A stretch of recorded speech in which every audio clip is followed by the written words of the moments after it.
So today I'm gonna make homemade lavender simple syrup so I can add it to my iced matchas in the morning. So let's go pick some lavender.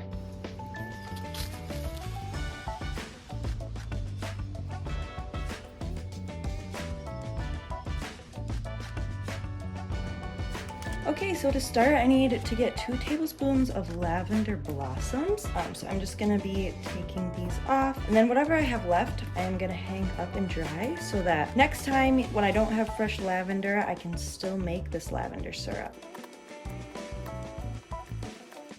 And here are 2 tablespoons of lavender blossoms. We need our 1 cup of organic cane sugar. We're adding 1 cup of water. Now we bring this to a boil and wait for all the sugar to dissolve. So for this recipe too, they also said to add blueberries so that it gets the color because lavender doesn't actually turn it purple. So they add blueberries for a little bit of that purple color. And I didn't have any blueberries, so I added a cherry and we're gonna see if that works or not. Okay, so it is now boiling and the sugar is dissolved. So we are gonna turn that off and we let it steep for 30 minutes. We also are gonna add 1 teaspoon of vanilla now that that is done boiling.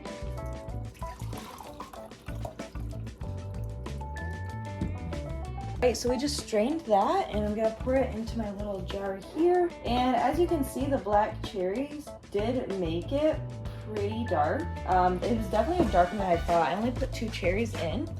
So next time it can definitely be lighter, but I'm really excited to try this. I need to let it cool down and then I'll put it in the fridge and then it'll be ready tomorrow morning to make with my matcha.